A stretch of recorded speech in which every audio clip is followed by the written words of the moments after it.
ISR 9 news కి స్వాగతం.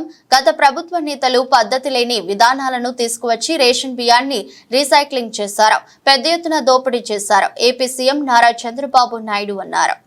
Rice ఏదైతే వెహికల్స్ ఉన్నాయో కొత్త సిస్టమ్ పెట్టారు.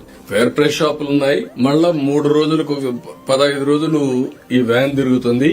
ఒక్కొక్క ఫేర్ ప్రైస్ షాప్ 4 రోజులు తిరుగుతుంది. అంటే ఇలాంటి సిస్టమ్స్ అనేటివి ఒక పద్ధతి లేని సిస్టమ్ తీసుకొచ్చారు.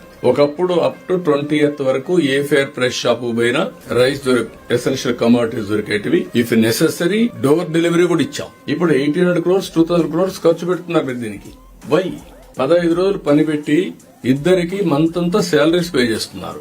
ఒక వెహికల్ కొని 15 days ఉపయోగించి 15 days ఫ్రీగా పెట్టి ఇల్లీగల్ యాక్టివిటీస్ చేస్తున్నారు. Why should you do all these things? ఎవరైతే రాలేని వాళ్ళకి మనం ఇవ్వాల్సిన అవసరం, డిజర్వింగ్ పర్సన్స్ వాళ్ళకే ఇవ్వాలి, వాళ్ళకి ఇద్దాం. ఇప్పుడు కూడా అలాంటి ఇనేబిలిటీ ఉన్న వాళ్ళకి ఇవ్వాలి తప్ప, కానీ వాళ్ళేంటి రోడ్డు మీదకి వచ్చి నిలబడుకోవాలి అవర్స్ టుగెదర్ రైస్ తీసుకోవడానికి. ఎప్పుడు వస్తుంది తెలియదు ఈ వెహికల్. అంటే వాళ్ళ టైం కూడా వేస్ట్. అంత మునుపు వాళ్ళు ఎప్పుడు కావాలంటే అప్పుడు తీసుకుపోయేది పోయి ఇప్పుడు రివర్స్ చేశారు.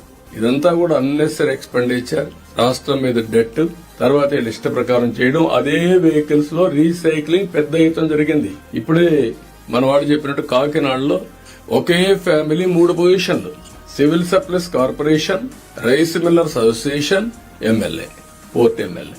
Where are we going? అంటే దొంగ చేతుల్లోకి తాళాలు ఇచ్చేసి వాళ్ళు ఏం చేసినా మనం ప్రేక్షకుల వారికి కూర్చున్నాం గవర్నమెంట్, లేకపోతే మనమే సపోర్ట్ చేశాం.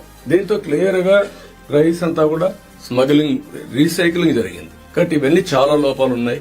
ఇవన్నీ కూడా కరెక్ట్ చేయాల్సిన అవసరం ఉంది. Will correct everything.